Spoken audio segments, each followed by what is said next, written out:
Welcome to another episode of the Southside Blueprint, your blueprint for buying, selling, and investing right here in Southern Maryland. You gotta do that again. Do that. Oh, man, I was like, I don't even know what to do. All right, do it again. That was good, though.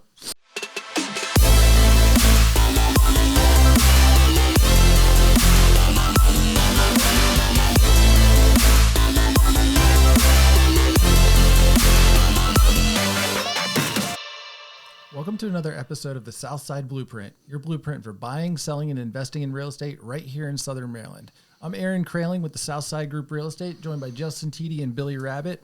And today we're going to be talking about marketing for small businesses. There we go. That's a fun topic. Happy to be back. It's been a while. Yeah. So marketing, there's a lot of different ways you can go about it, a lot of ways to waste a lot of money, spend good money. So what are you seeing in the market right now? Well, I mean, yeah. Lots of different options for sure. I think that's probably an understatement, right? Get emails every day. Yeah, thousands of emails every day. No, I mean, I think it's a topic that's important. I mean, we, of course, in the industry that we're in, we're marketing constantly to all kinds of different clients and things like that. So, yeah, I mean, it's certainly a thing. I mean, I certainly could say that when I'm scrolling through social media, you see what I would consider a good ad, a bad ad, things like that. You certainly get direct mail every day. You know what I mean? Some better than others. But yeah, I mean, I would say that's probably one of the toughest things that for a small business is marketing. I mean, it's certainly a challenge. It's, typically one of the larger expenses that a small business, incurs. I know you've had a lot of different business ventures over the years or whatnot. A few. Varying success. I mean, what were some things that you've maybe tried or tested, or, what's some things that you enjoyed? I mean, for my marketing has always been sort of like retail type things, not so many services, and it's just being able to present the product and make it either the cheapest one out there per se, or perceived as the best value, one or the other. Sure. And you just do that by pointing out features and why you're different than the competition, pretty much. Sure. Yeah. I think with your businesses too, particularly one of your retail stores, what you did a good job of is being where consumers need it. And I think today, in a service-based industry, being where consumers need it or want to see it is being online. Yeah, no, for sure.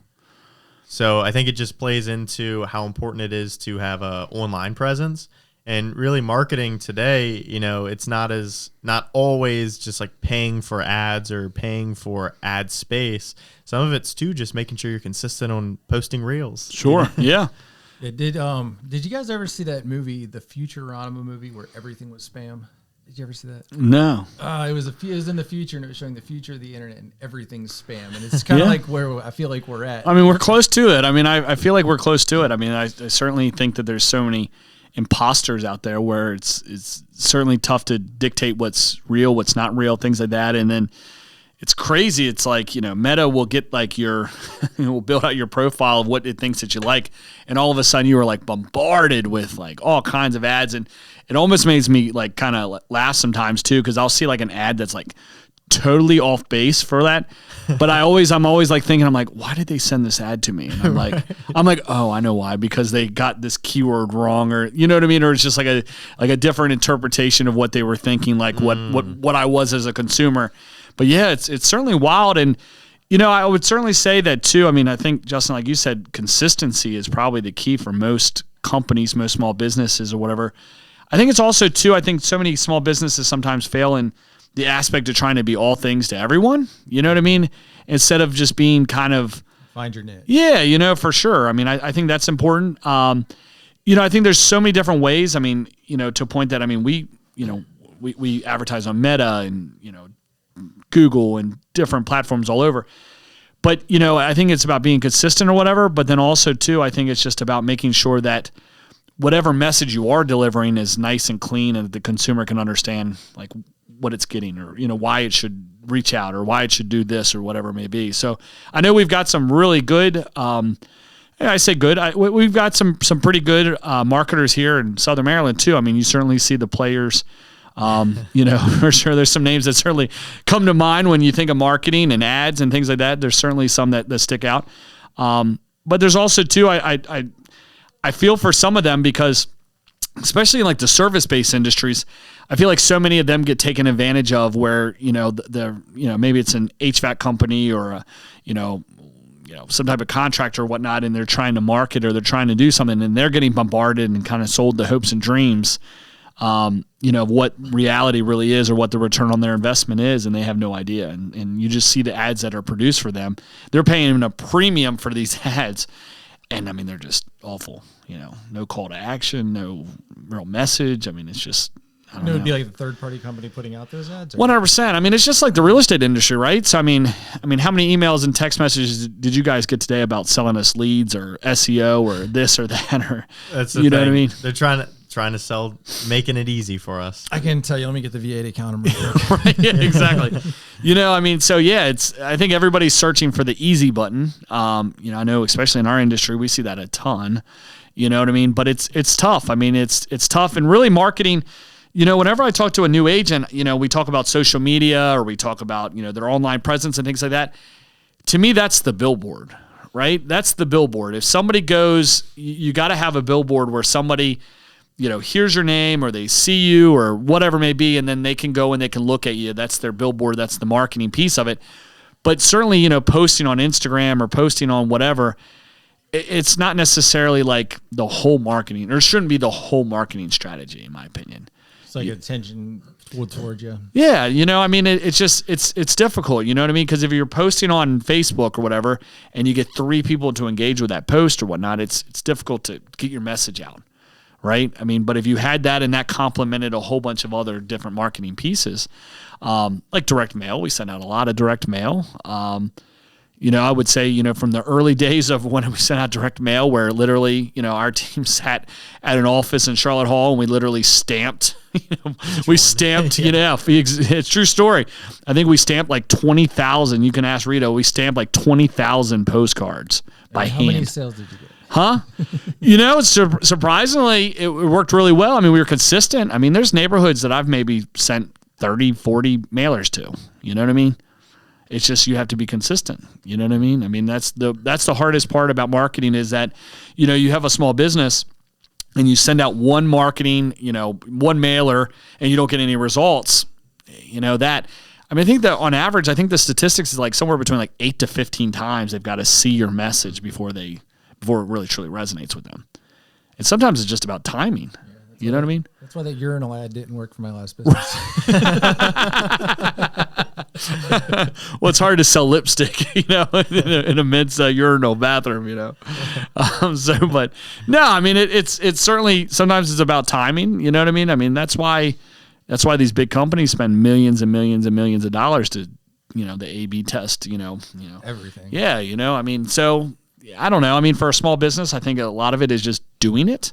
But being smart with your investment. I mean, we've worked with a lot of small businesses too that have asked or reached out and said, hey, saw your ad or see your ads everywhere or got your postcard, we've certainly given lots of input to them or whatever. I mean, that's what we do for all of our agents here, help them build out a marketing strategy. But then also for a lot of the, vendors that we work with and consumers, I mean, we do a lot of different marketing campaigns or just helping them out with it. I mean, because I don't know, I talked to a heating and air company one time, and the amount that he was paying them to set up and do, they were doing like different campaigns for them or whatever. And like the value, I'm like thinking to myself, I'm like, this is something literally you could probably do yourself in 30 minutes and you're paying somebody like $600, $700 a month to do. I mean, this is crazy. You know what I mean? Like, what would be the difference if you added all that into your ad spend? Right. You know what I mean? And that's the hardest part. I mean, but even to a point of being able to track it too. I mean, that's the other piece is that you see so many of these small businesses invest a whole bunch of money into marketing, but then they have no way of tracking it. And that becomes a challenge too. Right, because if you're not seeing what the results from your investment are, then you can't truly tell if it's a good investment or not. 100%, yeah. I mean, it's just part of marketing. You got to be able to track your return on your investment for sure. Yeah, so you said that there's a lot of different angles from the marketing. Like, what are the main ones that you think are necessary to get a message across? I mean, I think the biggest thing that you've got to be is you got to be consistent, right? But then I think you also have to understand too, like what the outcome or what you're trying to, like, what are you trying to provide a solution for, or what is the outcome that you're trying to get them to do? Like a reverse engineer? Yeah. I mean, look, there's everybody, you can go read. I mean, I've got we've got books up there or whatever about marketing and things, and everybody's got their own philosophy on that, whether you're giving them a couple of things and then you're having some type of call to action, or, whether or not you're trying to set some type of deal up, or, so many different ways of doing that. So I guess it depends a little bit on what industry you're in. But I think the biggest thing is being consistent and having a clear message. I mean, there's nothing that makes me cringe more is when we get something, whether it's like an email or, it's something in the mail or something that comes through, and you get it and you like read it or you look at it and you're like, I have no idea what they're selling. Right. You know what I mean? Yeah. Or like, what are they asking me to do here? I have no idea. It's just crazy. I mean, you know what I mean? It's just absolute crazy. And so that's sometimes too. I mean, even like when we're like cleaning up or editing some of like our direct mail pieces that we send out, sometimes being simple is a little bit better than being overcomplicated, because you can absolutely certainly confuse the consumer of what you're doing and things like that. And then, where you're sending them or whatever the call to action is or something like that. And at the end of the day too, I mean, people want to see value, right? So, you've got to give them a little bit to get a little bit. And so I think it's important for a consumer to see like, hey, I'm going to provide you value without asking for anything first. And then eventually, when the time is right or when they're ready for your service or they're ready for your product, they'll feel you've already earned it. Yeah, absolutely. And then you'll be top of mind.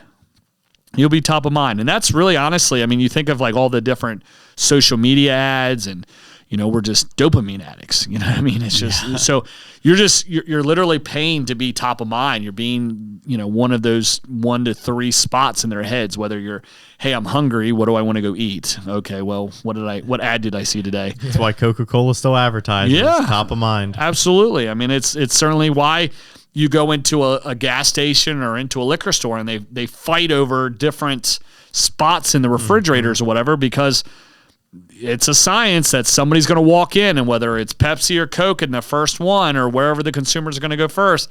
Yeah, absolutely. It's going to be, that's the likelihood of what they're going to buy, So there's a lot of truth to that. I mean, that's why so many different people, I mean, that's why you go to the grocery station or grocery store and the end caps or whatever have, those high price items or the things that are on sale or whatever. It's to grab your attention. So you put them in the cart and keep it rolling. So what is the end cap of real estate? The end cap of real estate? I think at the end of the day, I think that most consumers are looking for somebody that's, I think somebody that's, trustworthy, I guess, or somebody that I guess you can trust. But then I also think that they're also looking for an expert. I think more than ever, especially for someone that's selling a house, they've already purchased the house. They've gone through the motions of that. I will say that most consumers come to us, when we get them, on the listing side. Maybe we didn't necessarily help them to buy the house. But one of the things that they feel like they went through the transaction and they didn't really understand what was going on, so we hear that a lot.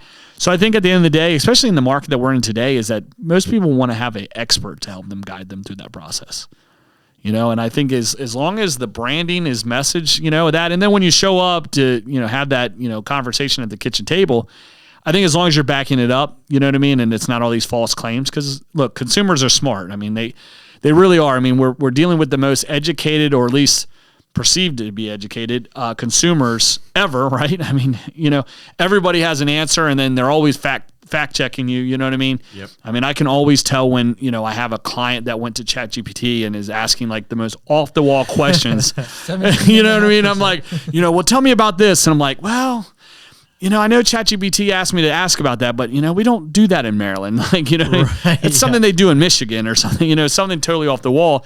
So, yeah, I think the biggest thing is to be able to help them educate that. But then also, too, I think it's, you got to be willing to listen, listen to what the consumer is saying, too.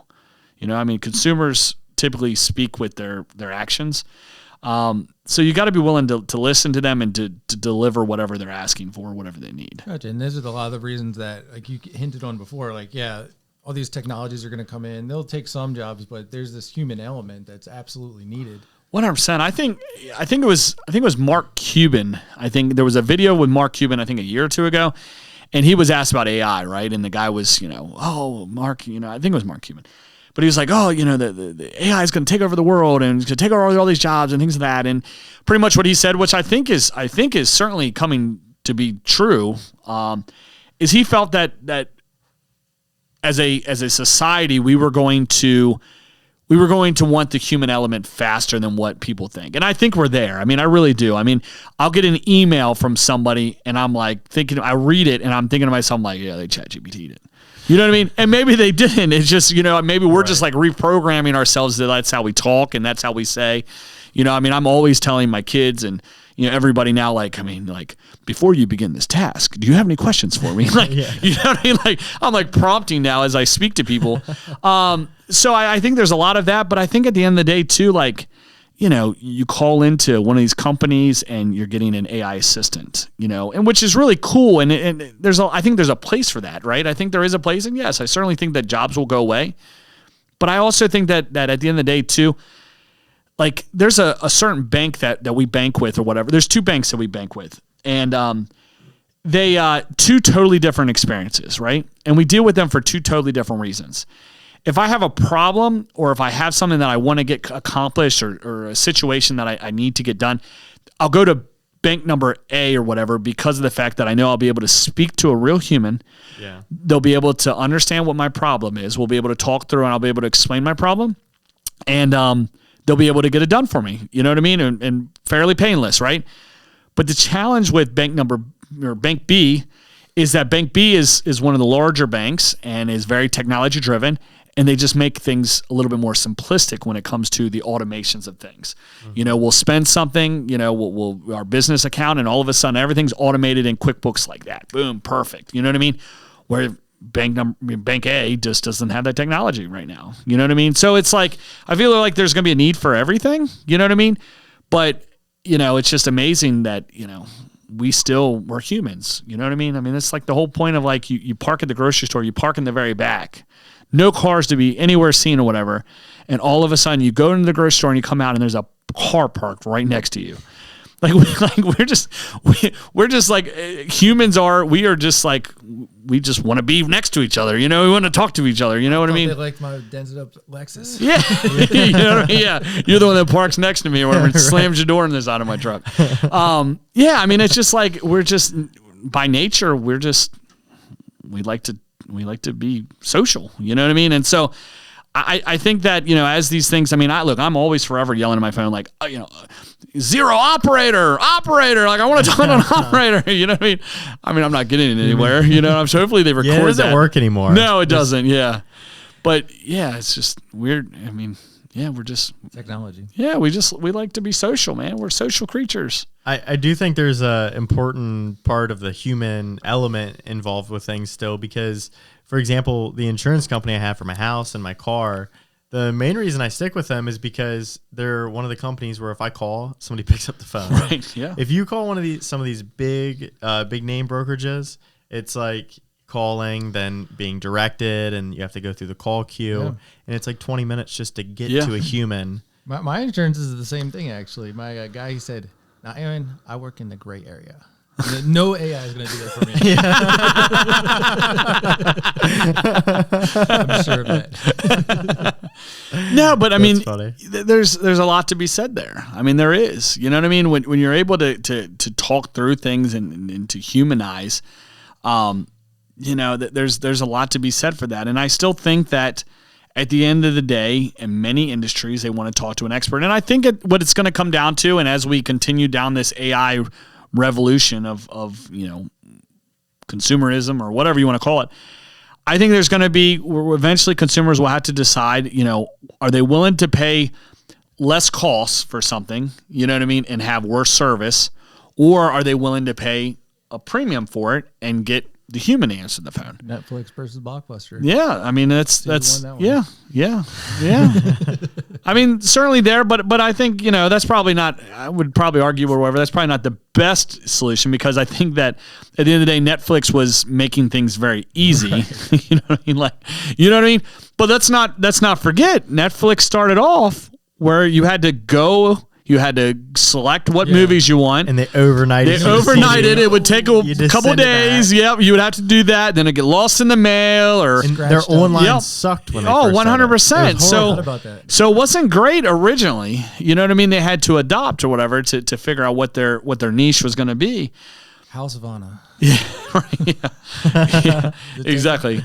No, but I mean, I think at the end of the day, I mean, people want to still talk to people. They really do. I mean, as much as I think people frustrate us at times, I think there's something to be said. I mean, look, it's nothing worse than like you go to like the self-checkout, and every big retailer is kind of pivoted to this. You go to the self-checkout or whatever, and then something doesn't ring up or whatever. I do not have two of that. Right. You know what I mean? And then you're waiting and you're waiting and you're waiting and that red light's like flickering and, until somebody shows up or whatever. And you're like, God, I just wish we could go back to just like putting my stuff up on the counter and like them scanning it and just saying, hey, have a nice day. Thanks for shopping here. But again, and I guess the only challenge with that is like, as we've kind of gone into like this AI and this revolution of automation and ease and this and that and all these things. I mean, Dollar General is like the best version of this. Like Dollar General was hot and heavy on those automated checkouts. Well, now if you go into a Dollar General, they ain't letting you. Letting you check out. No, they're patting you down and making sure you're not stealing. Like, hey, what else you got in there? You know what I mean? So it's.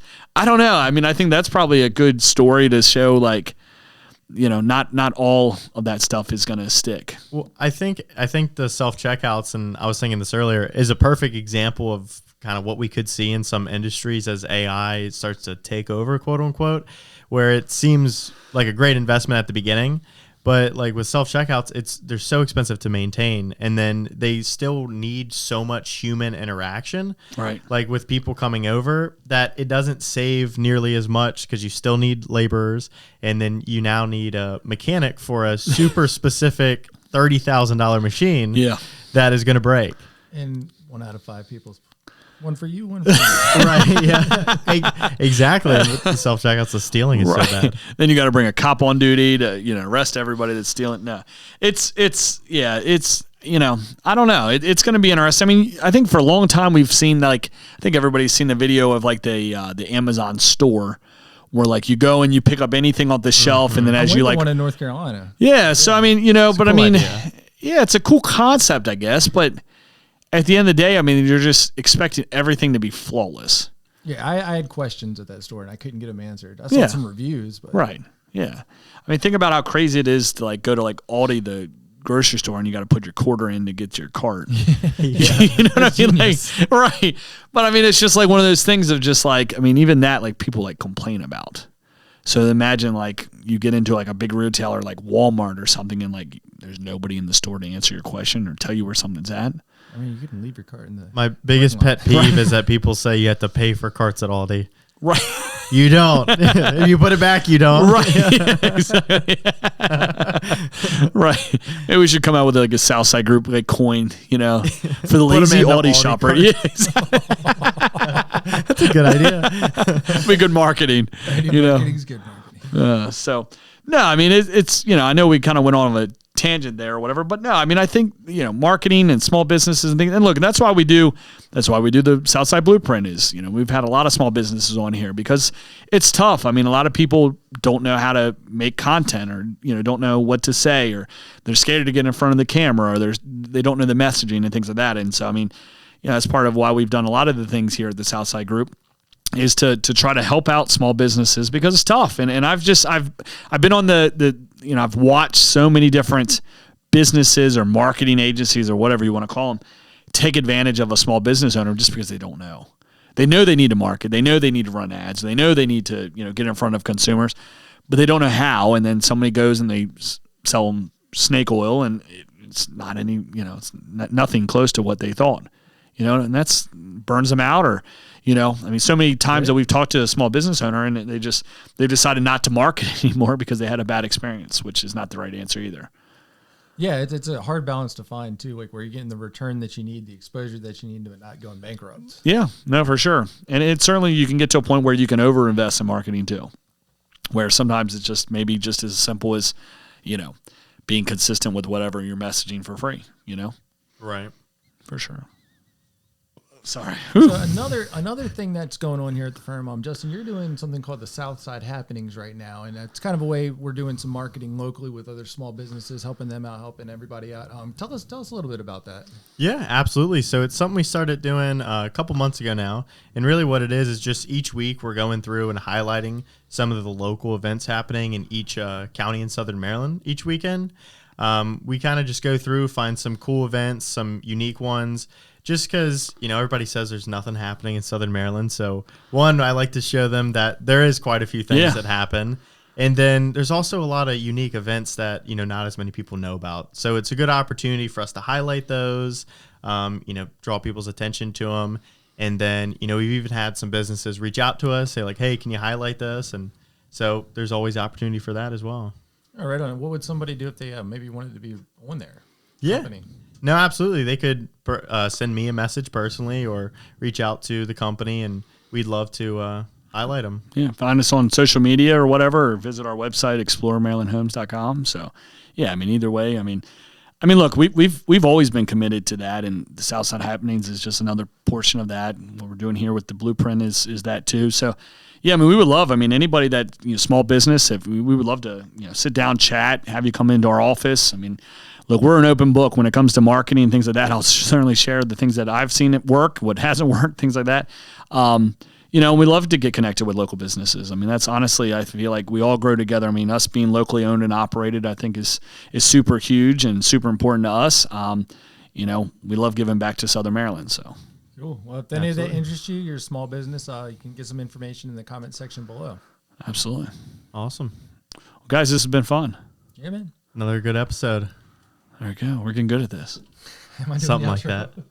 Well, thanks again for joining us on another episode of the Southside Blueprint. We'll see you next time.